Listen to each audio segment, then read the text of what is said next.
Isang babae lang naman binigay kay Adan. Yun ay si Eva. Hindi pa iba-iba. Alam mo, ang ganda-ganda mo sa mga contents mo. Yes! Siguro may lahi ka.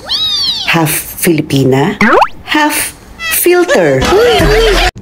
Dati nung bata pa ako, pumipigil sa paggala ko, magulang ko. Pero ngayong nasa edad na ako, pumipigil sa paggala ko, rayuma ko.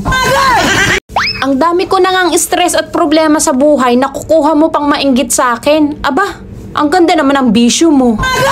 Puro daw ako gala, tapos kapag kinamusta, hindi mautangan. E paano ko nga kayo mapapautang? E inutang ko lang din naman yung pinanggala ko. What? Sana all. 2 beses lang pala kumakain sa loob ng isang araw ang mga marites. Ha? Tanghalian, hapunan. Bakit? Yung almusal, chismis. Magbabayad ka na ba? Pwede ba? Wag ka munang maningil. Ang dami-dami kong iniisip.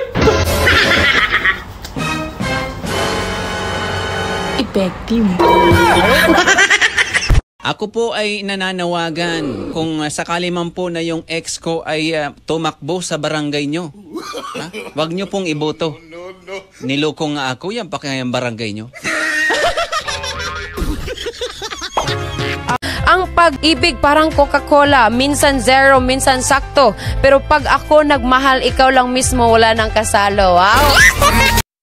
Ang sarap sigurong pagmasdan ng mahal mo na naglalakad na may kasamang iba. Say what? Habang umuulan ng bato, graba at bomba. Pag pinagchichismisan ka, dapat proud ka. Pasalamatan mo sila kasi special ka. Isipin mo, sinasayang nila ang importanteng oras nila para lang pag-usapan ka. Diba?